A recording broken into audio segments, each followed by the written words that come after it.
Recording in progress.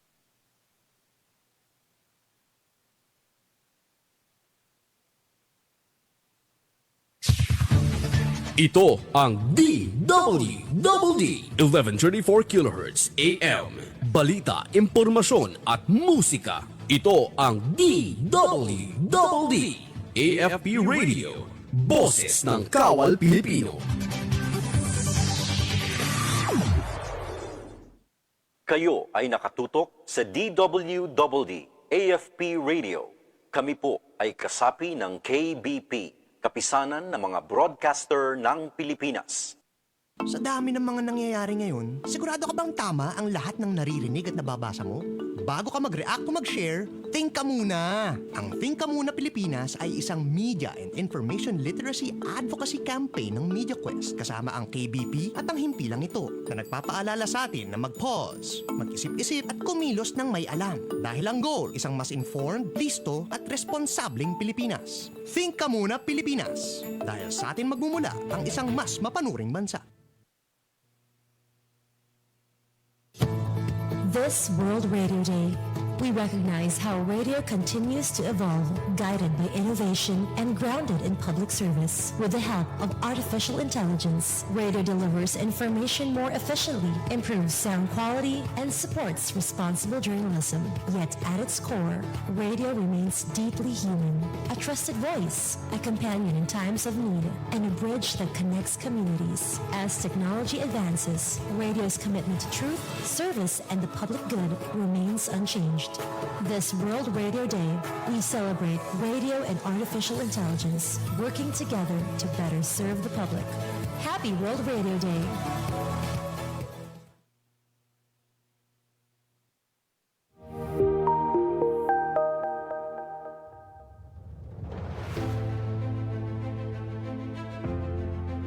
Maraming salamat po sa inyong walang sawang suporta.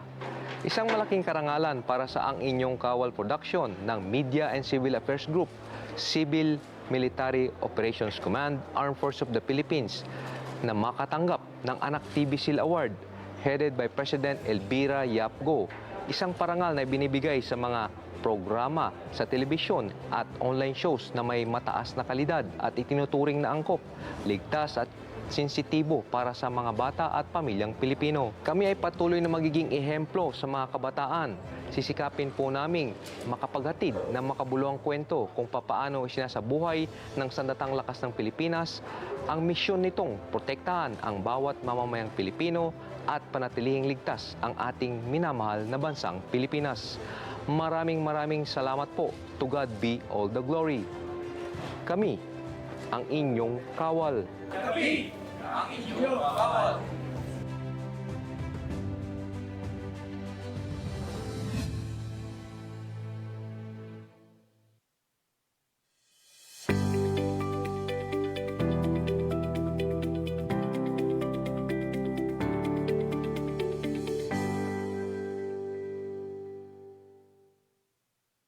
Kapag napinsala ng bagyo, normal lang na panghinaan ng loob o malungkot.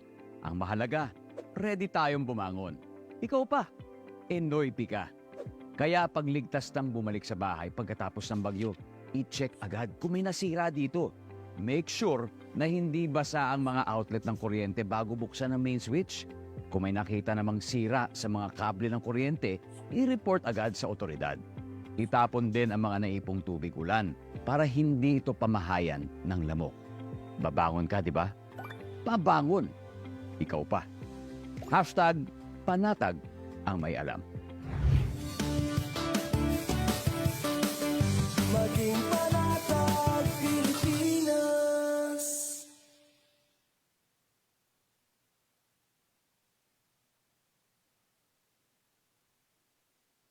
Mga katropa, alam mo ba na ang DWD 1134 kHz AFP Radio ay ang opisyal na radio station ng Sandatahang Lakas ng Pilipinas na binubuo ng Army, Navy at Air Force na siyang maghahatid sa inyo ng mga balita mula sa ating Armed Forces at iba pang impormasyon. Mga katropa, hanapin at ilike kami sa Facebook, Twitter at YouTube. DWD AFP Radio, ang boses ng Kawal Pilipino.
Isang magandang umaga po mga kamanggagawa. Martes na naman po at magsama-sama ulit tayo sa isang programang hatid sa inyo ng Department of Labor and Employment. Ito po ang DOLE sa AFP Radio. Ako pa rin po makakasama nyo ngayong araw, Carla San Diego Malabanan. Ako naman po si Tim Laderas. Hatid namin ang isa na naman pong oras na talakayan ng mga napapanahong balita at mga mahahalagang impormasyon tungkol sa paggawa at panghanap buhay sa ating bansa. Bumati po muna tayo sa ating mga kamanggagawa. Good morning po sa mga nakatutok sa atin sa Armed Forces Radio Channel. Of course, dyan yan sa DWDD. 1134 kHz po yan sa inyong mga radio dials. At syempre, mapapanood nyo rin po kami sa live stream sa aming mga Facebook pages. Dyan lamang yan sa Department of Labor and Employment, pati na rin sa AFP Radio, DWDD official Facebook pages. Kaya i-like, mag-comment at huwag kalimutang i-share ang ating episode para mas maraming pang kamanggagawa at namumuhunan ang maabot ng ating programa.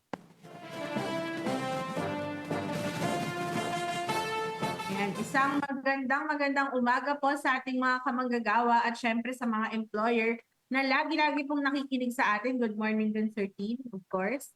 Ayan, at isa na naman nga pong very informative na episode ang inihanda po ng aming team para sa inyo ngayong araw. Tama ba, partner? Yes, partner, kung last week ang pinag-usapan natin ay tungkol sa aumento sa sahod ng mga kasambahay dito sa NCR, ngayong araw naman, partner, tutungo tayo sa Kabikulan dahil pupumustahin natin ang kalagayan ng ating mga kamanggagawa, namumuhunan at mga kababayan na apektado ng heightened volcanic activity ngayon doon, partner. Yes, totoo yan. Medyo matagal-tagal na nga din, partner, na nasa heightened volcanic activity o yung tinatawag nila atang restive state ang Mayon volcano. So, kakamustahin natin mamaya yung ating mga kababayan dyan, lalo na yung mga kamanggagawa at namumuhunan natin. Kasama natin mamaya si Ms. Marilyn Luzuriaga, ang Provincial Head ng DOLE Bicol Albay Provincial Office. So hihingi tayo sa kanya, partner, ng details. Ano na ba yung mga nangyayari doon, kung yung assistance na nabigay natin dahil of course lagi tayong susuporta sa ating mga kamanggagawa at namumuhunan siya. Pero bago yan, good news muna tayo. Good news mga kamanggagawa, kaugnay naman ng ASEAN Shareship. Pakinggan natin yan mula kay Carl Santiago. Pagsusulong ng decent work sa platform economy, tinalakay sa ASEAN Meet. Pinangunahan ng Pilipinas sa pamamagitan ng DOLE, ang 3 araw na high-level forum nitong Pebrero na nagtipon sa mga opisyal sa paggawa sa ASEAN upang talakayin ang lumalawak na isyu ng platform work sa rehiyon. Layon ng forum na magbahagi ng karanasan at bumuo ng epektibo at napapanahong tugon upang tiyaking may disenteng trabaho, malinaw na patakaran at sapat na proteksyon ang mga manggagawang nasa digital platforms. Ang pagtitipon ay kasunod ng resolusyong pinagtibay sa National Tripartite Conference bago ang ASEAN meeting kung saan nagkasundo ang pamahalaan, manggagawa at employers na palakasin ang karapatan at benepisyo ng platform workers. Tinalakay sa mga sesyon ang mahalagang usapin gaya ng klasifikasyon ng trabaho, kondisyon sa paggawa, paglinang ng kasanayan, at access sa social protection batay sa karanasan ng iba't ibang bansa sa ASEAN. Binigyang diin ng pamahalaan na hindi layo ng forum na magtakda ng iisang patakaran, kundi magsilbing daluyan ng dialogo at kooperasyon habang patuloy na hinaharap ng rehiyon ang pagbabago sa mundo ng trabaho. Pagsusulong ng decent work sa platform economy. Alam mo, partner, napakadami nating mga hinandang mga activities or programs na may kaugnayan dito sa ating paglilid sa chairship ng Pilipinas sa ASEAN. At syempre nakatutok ang Department of Labor and Employment sa usapin ng decent work. Yes, buong taon yan. Abangan nila yung mga activities na gaganapin patungkol sa chairship ng Pilipinas dito sa ASEAN. Okay, usapang digitalization naman po tayo mga kamanggagawa. Alamin po natin ang detalye ng digital partnership ng DOLE pati na rin ng Land Bank mula kay Margarita Garcia. DOLE at Land Bank nagkasundo para sa mas mabilis na payment system. Lumagda sa isang kasunduan ng DOLE at ang Land Bank of the Philippines upang gamitin ang Link.Biz portal bilang opisyal na online payment system ng ahensya. Nilagdaan ang kasunduan nitong Enero ni na Labor Secretary Bienvenido E. Laguesma at Land Bank President at CEO Lynette V. Ortiz bilang bahagi ng mga inisyatiba ng administrasyon para pabilisin at padaliin ang mga transaksyon sa gobyerno. Sa ilalim ng kasunduan, maaari nang magbayad online ang mga kliyente ng DOLE, dito man o sa ibang bansa, nang hindi na kailangan personal na pumunta sa mga tanggapan ng ahensya. Tumatanggap din ng payment system ng bayad mula sa iba pang bangko sa BancNet, pati na rin sa GCash at Maya. May agarang kumpirmasyon na rin ang portal para sa mga magbabayad. Dagdag ginhawa ito para sa mga dati ng pabalik-balik sa mga tanggapan ng pamahalaan para lamang makakuha ng resibo. Ayan, so talagang yan ang pinapalakas natin ngayon. Yung ating mga digital platforms para convenient na lalo para sa ating mga kliyente. Mas makakatipid yung ating mga kababayan kasi hindi na nila kailangan pumunta sa mga opisina ng DOLE. Balita naman tayo mula sa Nueva Vizcaya, hatid yan ni Denzel John Sandigan. Mahigit 4 na milyong pisong tulong pangkabuhayan bigay ng DOLE sa 358 coffee farmers ng Nueva Vizcaya. Nakatanggap na mahigit 4 na milyong pisong halaga ng tulong pangkabuhayan ang 358 coffee farmers mula sa 3 Farmers Association sa Dupax del Sur, Casibu at Santa Fe sa pangunguna ng DOLE. Katuwang ang provincial at municipal LGUs nitong Enero. Ang suporta mula sa DOLE Integrated Livelihood Program ay kinabibilangan ng farm inputs at shared service facilities para mapabuti ang ani, kalidad ng kape at mas epektibong proseso pagkatapos ng pag-aani. Kasabay ng pamamahagi, sinagawa ang Business and Work Improvement Course para maturuan ang mga benepisyaryo ng entrepreneurship, productivity enhancement at basic business management sa pakikipagtulungan ng TESDA, Provincial Cooperative and Enterprise Development Office, PESO at MDRRMO. Bahagi ito ng patuloy na pagsisikap ng DOLE na palakasin ang kakayahan ng mga coffee farmers sa pamamagitan ng kombinasyon ng material na suporta at dagdag kaalaman. Layunin ng programa na palakasin ang lokal na industriya ng kape, dagdagan ng oportunidad sa merkado at tumaas ang kita ng mga magsasaka na bahagi ng mas malawak na plano para sa inclusive growth at rural employment sa Nueva Vizcaya. Isa po ulit good news, pakinggan naman natin yung actually more on update ito dito sa tulong na hatid ng DOLE sa mga naapektuhan naman ng Binaliw trash slide sa Cebu. Ayan. Pakinggan po natin ang balita mula pa rin kay Denzel Sandigan. DOLE agarang tumulong sa mga apektado ng trash slide. Nagpaabot ng agarang tulong ang DOLE sa mga manggagawang nasugatan at sa mga pamilya ng nasawi sa insidente sa Binaliw Landfill sa Cebu City. Ito'y kasunod ng pagtatapos ng search and rescue operations. Sa ilalim ng Employees Compensation Program, makatatanggap ng death pension, tulong sa pagpapalibing at agarang cash assistance ang mga kwalipikadong pamilya ng mga nasawing manggagawa, habang maaaring mag-avail ng sickness, disability at medical benefits ang mga nasugatan. Nakikipag-ugnayan na rin ang Employees Compensation Commission, isang attached agency ng DOLE, sa DOLE Central Visayas, Social Security System at sa employer na Primary Solution Cebu upang pabilisin ang pagproseso ng mga benepisyo.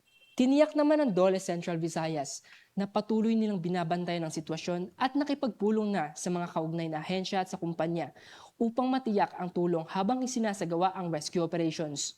Bukod sa cash at compensation benefits, magbibigay rin ng DOLE ng emergency employment at tulong pangkabuhayan sa mga kwalipikadong biktima at kanilang pamilya sa ilalim ng mga programang tupad at DOLE Integrated Livelihood Program. At isa pang magandang balita mula naman sa Sorsogon Region. Hatid naman yan ni Ms. Gassel May Tispo. Aquaculture Project milestones na nakatulong sa Region 12 workers, binisita. Nagsagawa ng assessment ang gobyerno, employers at manggagawa sa mga nagawa ng International Labor Organization's Resilient, Inclusive and Sustainable Supply Chains o ILO-RISSC project sa aquaculture sector sa Region 12 nitong nakaraang buwan. Ito'y bahagi ng independent final evaluation bago matapos ang proyekto sa Marso ngayong taon. Layo nitong suriin ang epekto, resulta at bisa ng IRSSC project sa pagpapalakas ng disenteng trabaho sa responsableng pamamalakad sa sektor. Kabilang sa mga nakitang accomplishments dito, ang pagkakalunsad ng Industry Tripartite Council para sa aquaculture na nagbigay daan sa regular na konsultasyon sa pagitan ng gobyerno, namumuhunan at manggagawa. Dahil dito, mas mabilis na natutugunan ang labor standards, isyu sa trabaho, at mga paraan para mapataas ang produktibidad sa sektor. Pinatatag din ng proyekto ang pamamahala sa aquaculture supply chain. Agad din itong nakatulong sa 100 manggagawa sa pamamagitan ng Tupad Hot Scheme na nagbigay ng 70 araw ng trabaho at on-site training sa aquaculture farms. Nagkaroon din ng labor market profile para sa aquaculture na naging batayan sa paggawa ng pulisiya at pagpaplano ng programa. Nakatulong din ito sa ilang kumpanya sa pamamagitan ng DOLE Adjustment Measures Program para mapanatili ang trabaho at mapabuti ang kondisyon sa trabaho. Ayan, napakaganda talaga nung ating nagiging collaboration and partnership kasama yung ating mga development partners katulad nga ng International Labor Organization na lagi katuwang ng DOLE para i-ensure na yung trabaho dito sa Pilipinas ay desente, gainful, ganyan, at produktibo para sa ating mga kamanggagawa. Tama, partner, talagang tuloy-tuloy yung suporta at pagtutulungan ng iba't iba nating mga katuwang patungkol nga sa pagpapataas ng ating pagpapayabong ng ating sektor at yun na nga yung aquaculture sector natin sa region. Yan. At yan po ang mga good news na tampok natin ngayong umaga. Susunod na po ang ating panayam kay Ma'am Marilyn L. Luzuriaga, ang Provincial Head ng Dole Bicol Albay Provincial Office. Pagkatapos po yan ng ilang mga paalala. Oras natin, 17 minuto makalipas ang alas 11 ng umaga. Ito ang DWDD 1134 kHz AM. Balita, impormasyon at musika. Ito ang DWDD AFP Radio. Boses ng Kawal Pilipino. Kayo ay nakatutok sa DWDD AFP Radio. Kami po ay kasapi ng KBP, Kapisanan ng mga Broadcaster ng Pilipinas.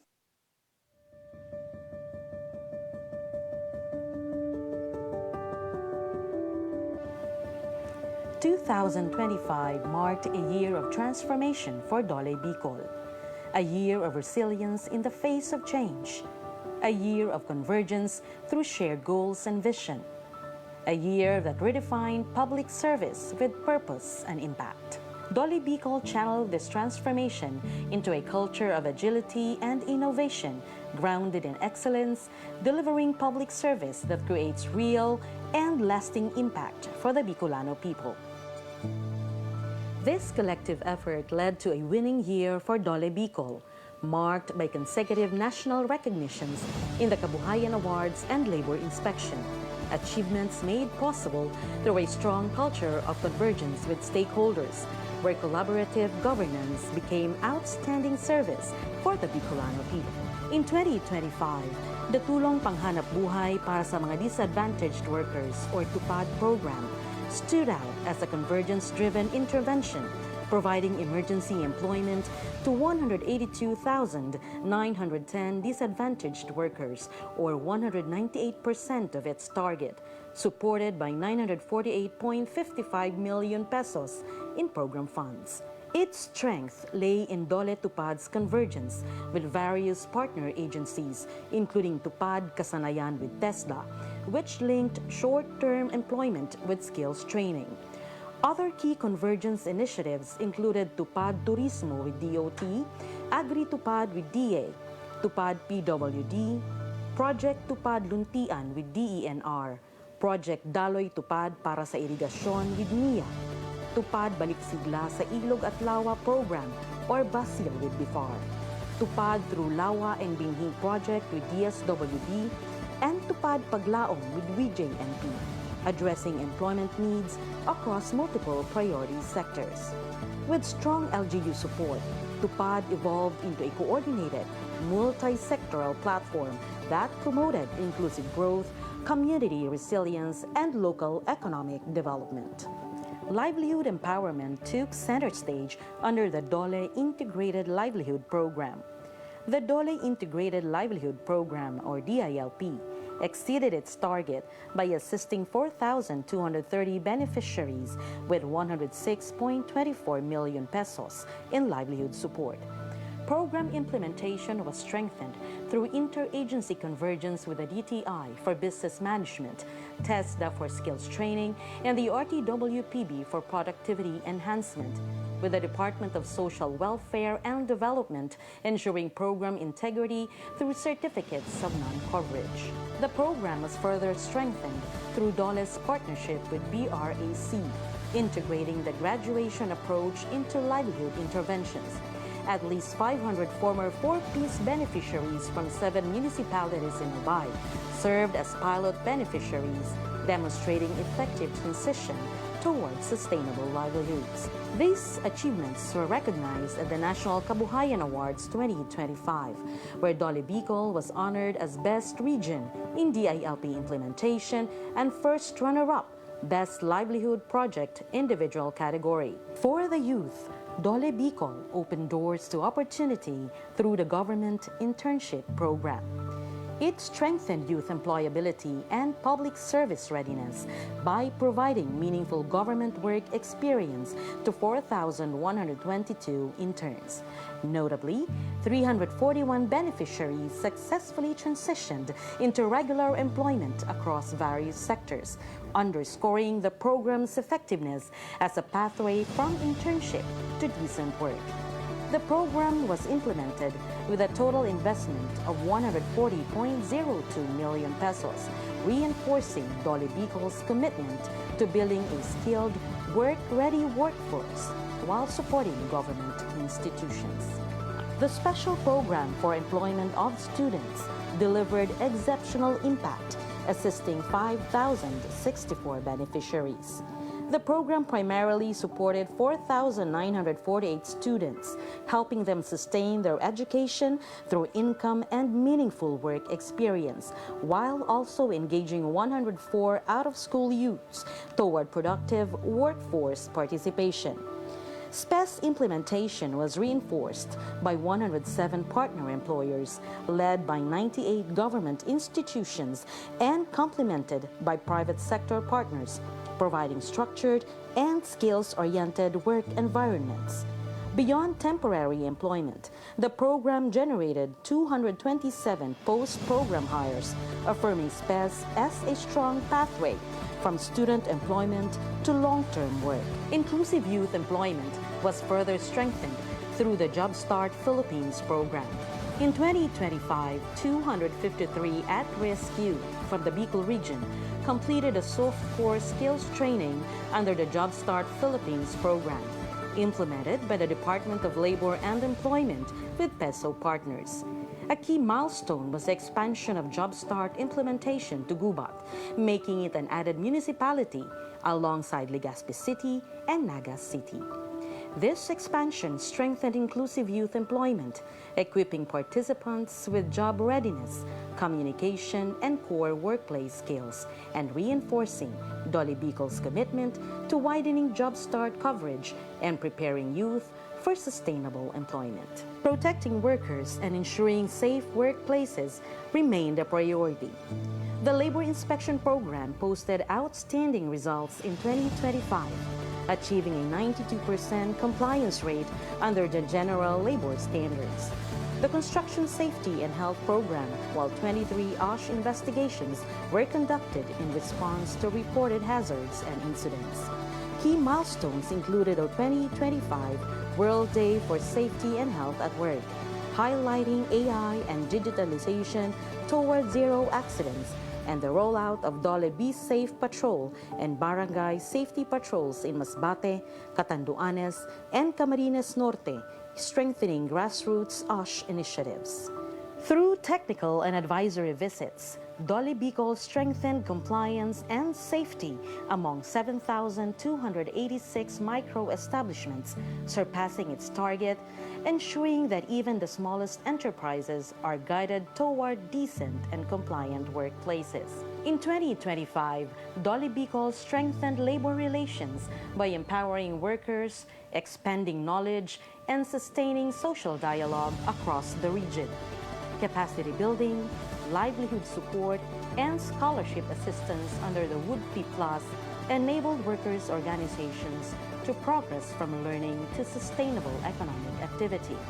Public awareness and compliance were further reinforced through the Labor and Employment Education Program, which reached 31,757 workers, employers, students, and general public through community-based and target-based learning sessions. 2025 was more than a year of accomplishments. It was a year of transformation, a year of innovation, a year of impact. As Dolly Bicol moves forward, it remains steadfast in its mission to protect workers, empower communities, and build a future of decent work for all.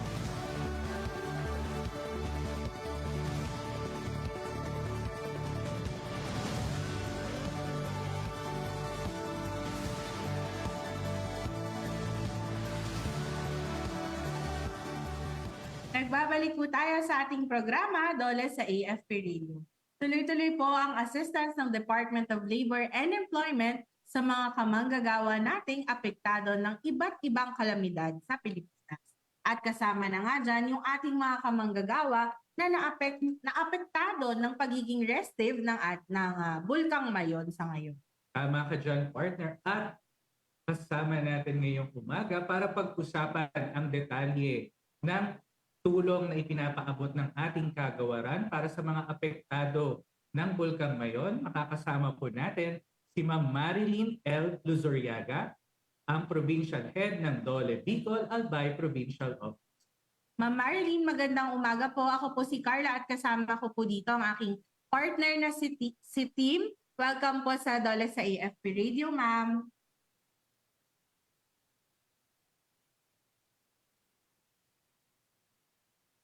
Hello, ma'am.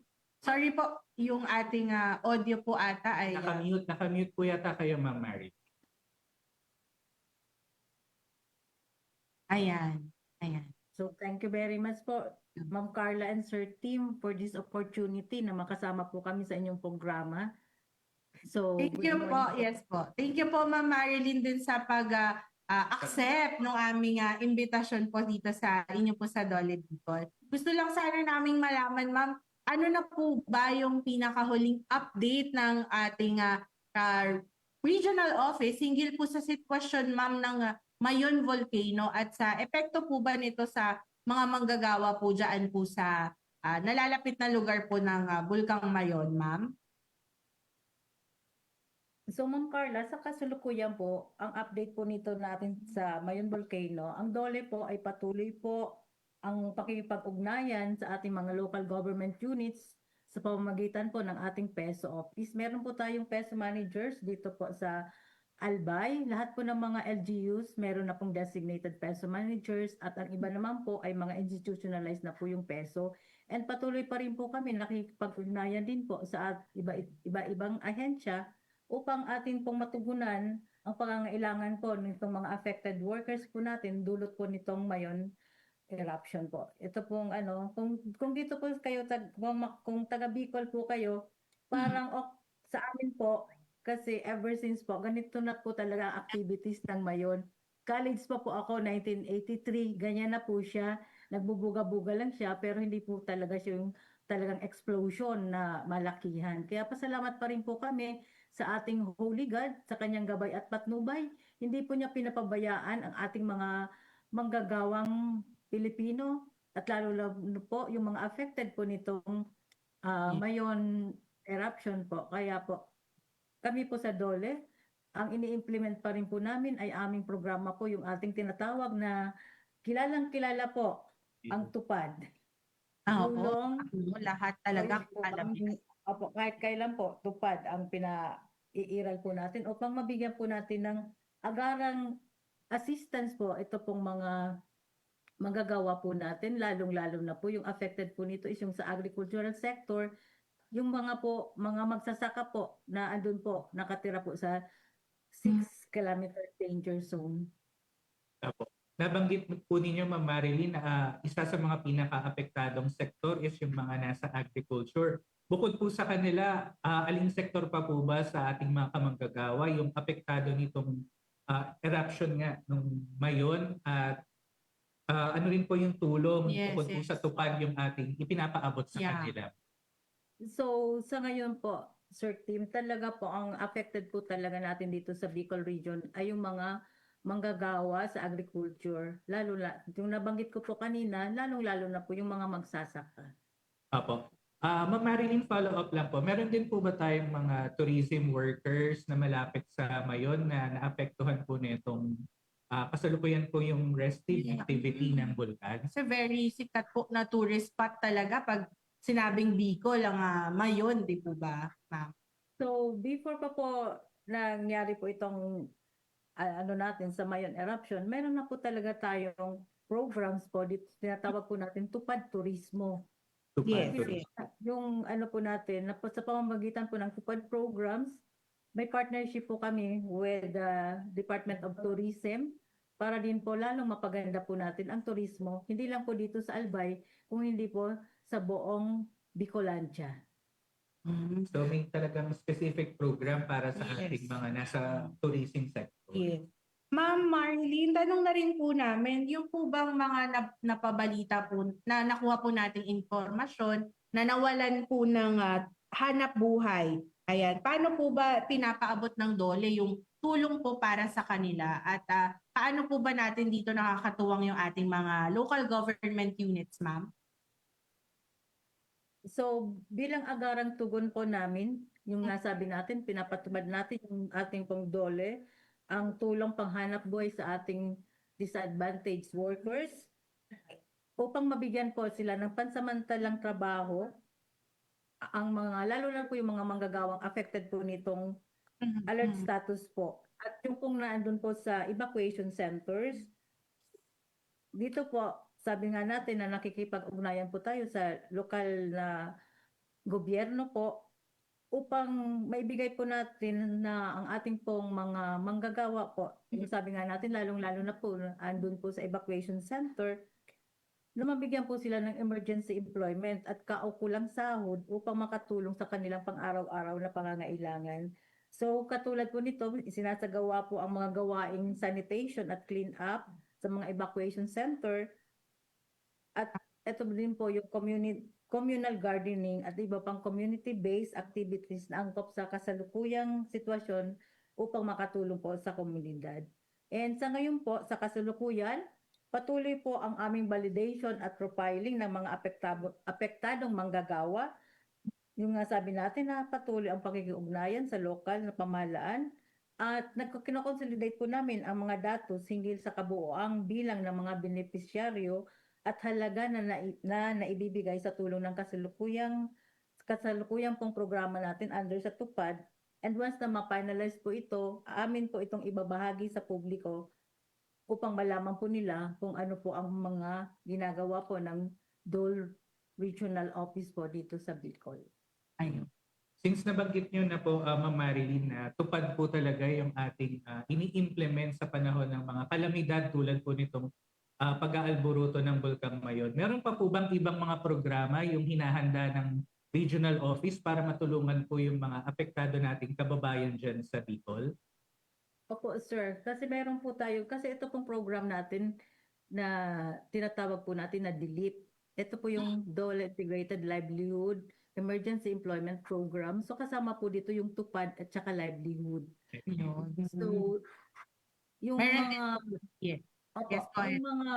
may mga skills na andun po sa affected na manggagawa po sa atin pong sabi natin na ng mga magsasaka, if meron po silang skills, profile pa rin po namin sila upang mabigyan po rin sila ng karagdagang hanap buhay. Hindi lang po itong tupad. Ibig sabihin po yung parang na lasting na po na makakatulong sa kanila. Kasi po yung delete po natin, Sabi ko nga po, tupad and livelihood. Yung livelihood po, nagbibigay po tayo ng mga kagamitan, kung ano pong skills na mayroon po yung ating mga beneficiaries po. Halimbawa po, kung electrician sila, welder, bibigyan po sila ng na angkop na gamit po sa kanila. At ito po ay hanggang maximum of 50,000 po na gamit. Ayun. So hindi lang pala, ma'am, nila ito mapag-umpisa. Opo. Hindi lang po, ma'am, emergency employment o yung kasi sinasabi nila, ma'am, no, yung emergency employment, very short term lang siya, ganyan. Pero meron din tayong ibinibigay na assistance na sa ating mga apektadong mga kamanggagawa dyan sa Bicol na mas lasting or mas Sustainable. Oo, mas sustainable kasi nakadepende kung ano yung kanilang skills and skill set. So yun, nabanggit nga rin, ma'am, kung ikaw ay electrician, nawalan ka ng trabaho, pwede kang tulungan ng DOLE na magkaroon ng mga tools, di ba? Yung mga, let's say, mga, ano ba tawag? Yung sa mga, basta related sa kuryente. Kung ikaw naman ay, ma'am, tama po ba kung kayo naman po ay marunong mag-bake o kung ganyan, pwede rin po no, na makapag-request sila ng mga pang-baking naman, ng mga tools. Tama po ba, ma'am? Yes po, Pwede po yung mga ganyan. Yes po, Ma'am Carla. Pati po yung mga sa beauty care. Yun. Sila. And even ng mga sari-sari store, kung may nais na magtayo.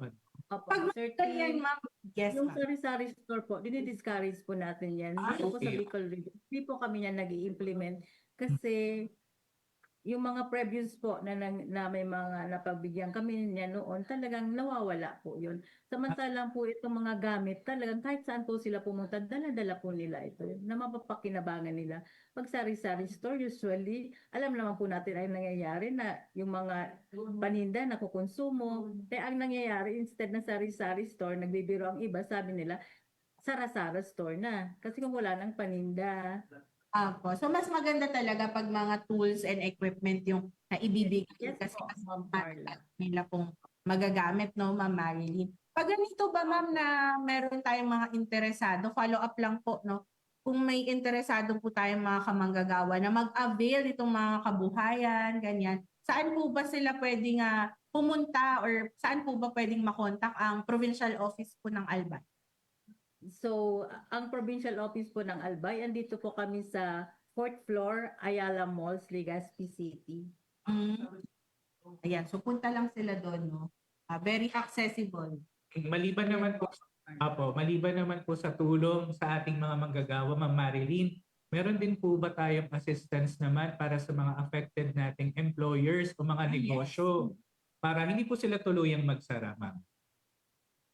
Ay, opo, Sir T. Meron po tayong mga assistance sa ating pong mga small, micro, and medium enterprises upang hindi po magsara ang kanilang kumpanya. Meron po tayong tinatawag niya na Adjustment Measures Program ng DOLE.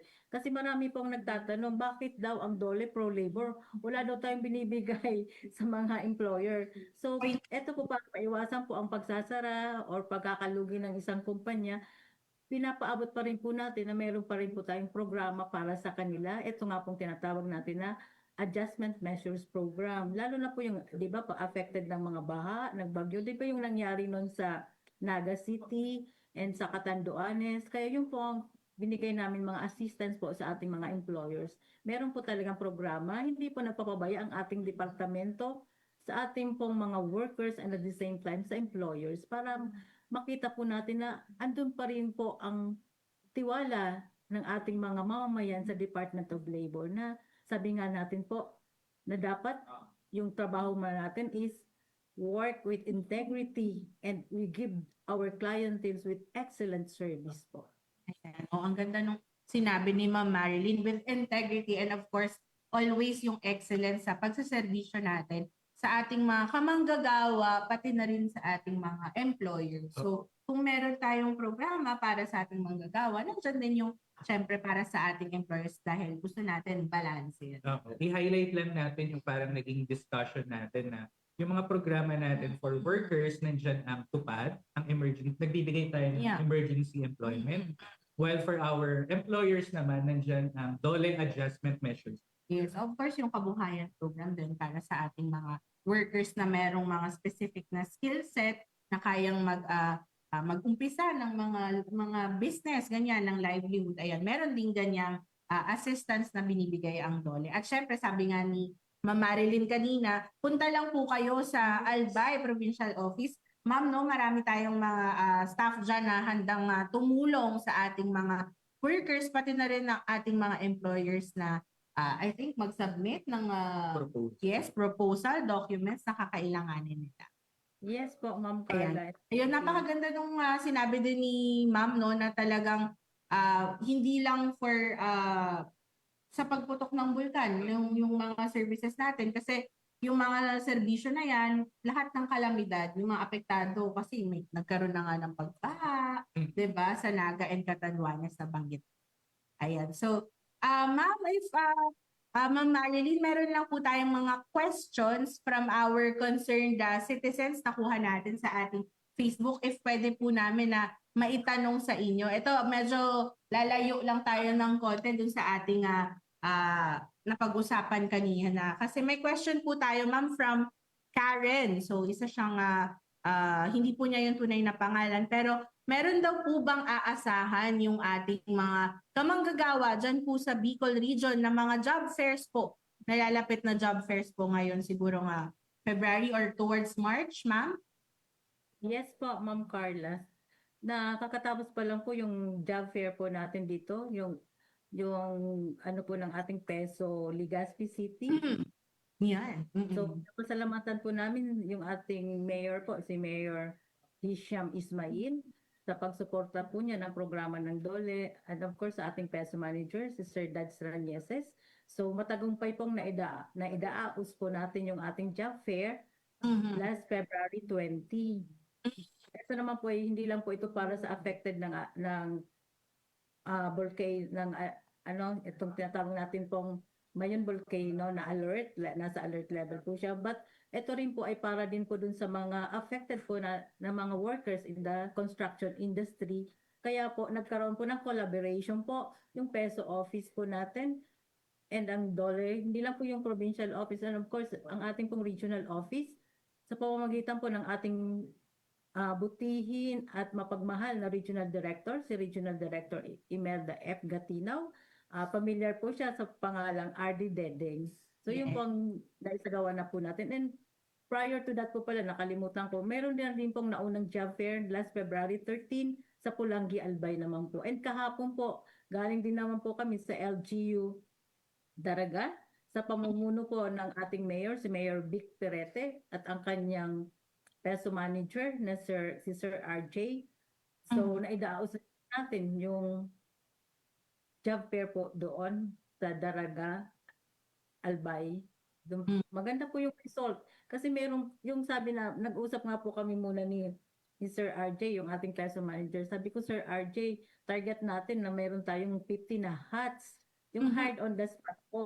So, masaya po kami kasi yung na-hard on the spot po yesterday is 52. So, may nahit na yung target, may sobra pang 2. Kaya masaya po kami.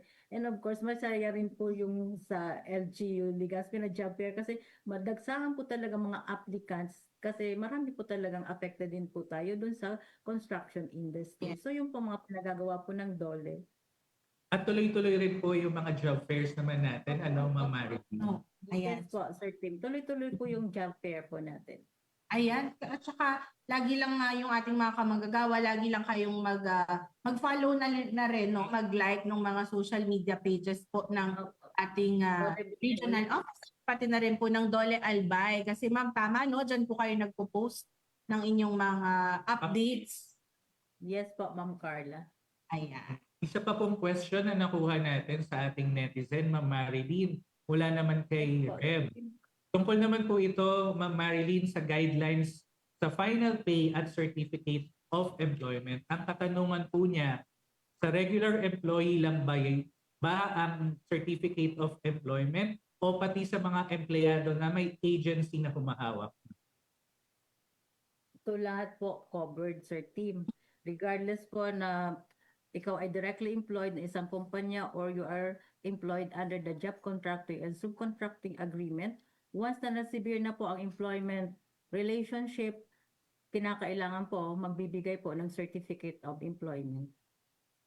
So, klaro yan. Dapat po, ito, marireceive po ito ng ating mga workers within 3 days upon yung request po nila. 3 days. Ayan very Upon request po. Upon request. Ayan. So, sana nakikinig sa atin si Reb Formalejo siya, no? Siya yung nagbigay ng katanungan na iyan. At this point naman, Ma'am Marilyn, kunin na lang po namin ang inyong mensahe, lalo na sa ating mga listeners and viewers, lalo na po sa mga kababayan natin dyan sa Bicol. Go ahead po, Ma'am. So, para po sa ating mga gawang albayano, nais po namin ipabatid na hindi po kayo nag-iisa sa panahong ito ng pangangamba at pagsubok. Rest assured po na andito po ang DOLE. Patuloy po kaming aagapay po sa inyo at kailanman po hindi kami mag-iwan, walang iwanan po. Ma'am Carla and Sir Tim, may I request po na pahintulutan po ninyo akong basahin po itong ginawa ni R.D. Dedeng na DILP Creed. Ang ganda-ganda po nito. Sige po. Ginawa po niya ito nung nagkaroon po kami ng YEPA, yung aming pong daily program. Hingi po ako sa inyo na pahintulot upang ito'y basahin po sa inyo, upang maramdaman po ninyo kung ano po ang serbisyo na gustong ipaabot po ng DOLE Region 5 sa lahat po ng ating manggagawa. May I po? Go ahead, ma'am. Yes po. DOLE Integrity, basahin ko po kasi hindi ko po ito na isaulo. DOLE Integrated Livelihood Emergency Employment Program, which is commonly known as DILIP Creed. Ito po. We believe that labor is dignity, not charity, not token assistance, but the rightful expression of human worth. We believe that every worker, even in times of disaster and displacement, carries strength, skill, and potential, waiting not to be rescued, but to be empowered. We stand firm in this commitment that emergency employment is not the end. It is the bridge from relief to resilience, from survival to productivity, from vulnerability to viability. We anchor our work on the sacred principle that assistance must restore pride, not dependency. We recognize that in a climate vulnerable region like Bicol, programs must not only respond, they must prepare, they must reduce risk, strengthen capacities, and build communities that can withstand storms, shocks, and uncertainty. We do not create temporary work. We cultivate sustainable livelihood. We do not merely distribute wages. We build skills, enterprises, and local ecosystem of opportunity. We do not define people by their losses. We build on their strengths. Through DILIP, we transform crisis into capacity, aid into agency, and work into a pathway toward lasting security. For when labor is dignified, communities rise, and when communities rise, our region and our nation become stronger. Ito po yung gawa ng aming regional director. So nakita na po ninyo kung gaano ka-sincere ang DOLE Region 5 sa pag-implement po ng aming programa. So sa muli po, maraming salamat po Sir Tim and Ma'am Carla sa pagkakataong ito po upang maipaabotin po namin ang aming programa dito po sa Bicol Region, lalong-lalo na po dito sa province of Albay. Sa muli po, maraming salamat po sa pagkakataong ito. Ma'am Marilyn, ang ganda po. Yes.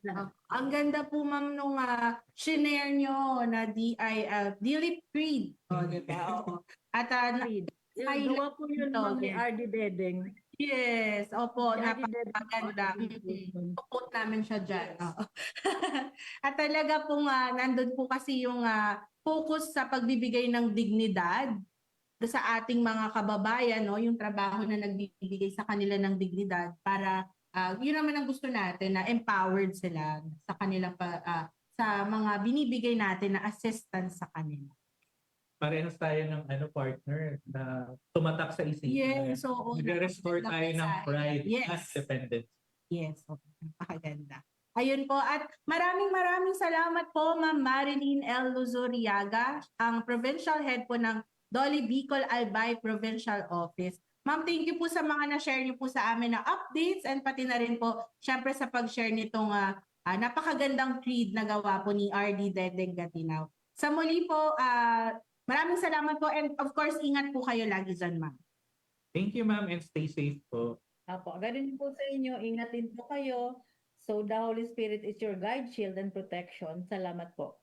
Thank you po, Miss Marilyn. Muli, maaari kayong makipag-ugnayan sa Dole Bicol Region sa pamamagitan ng kanilang mga telephone lines na matatagpuan sa kanilang websites. Pumunta lamang kayo sa ro5.dole.gov.ph.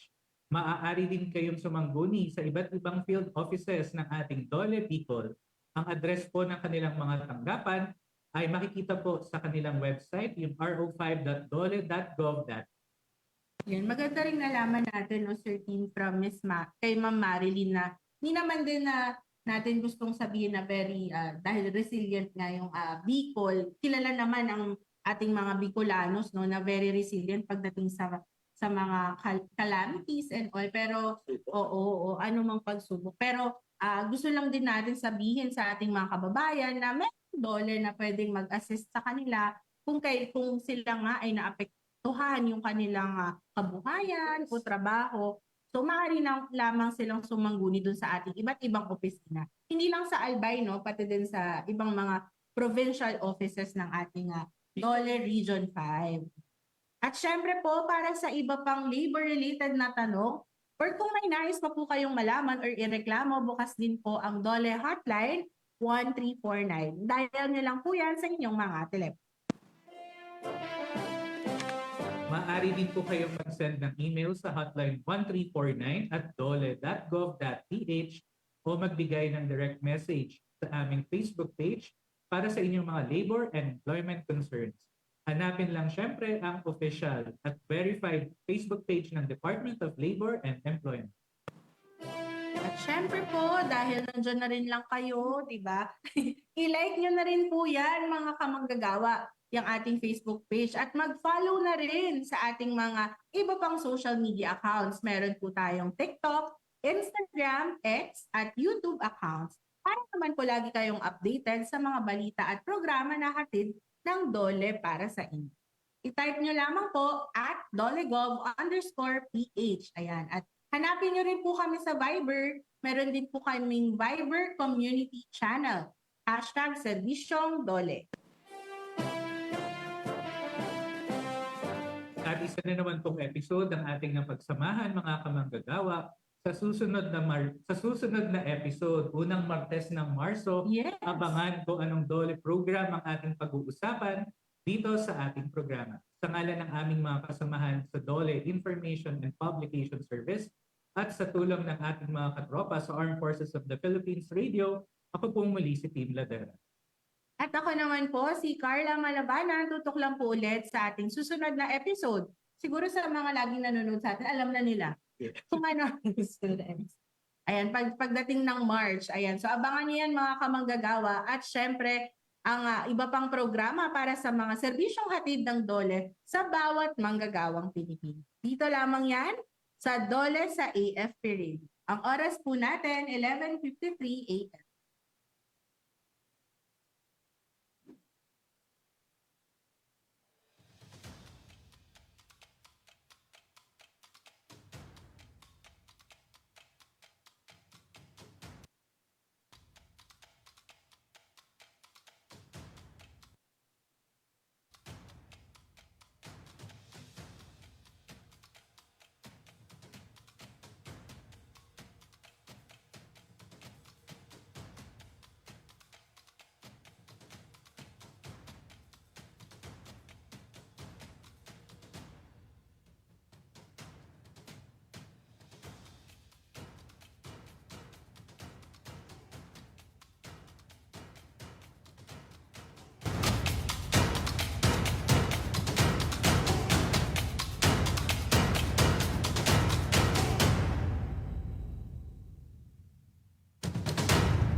Ito ang DWDD 1134 kHz AM. Balita, impormasyon at musika. Ito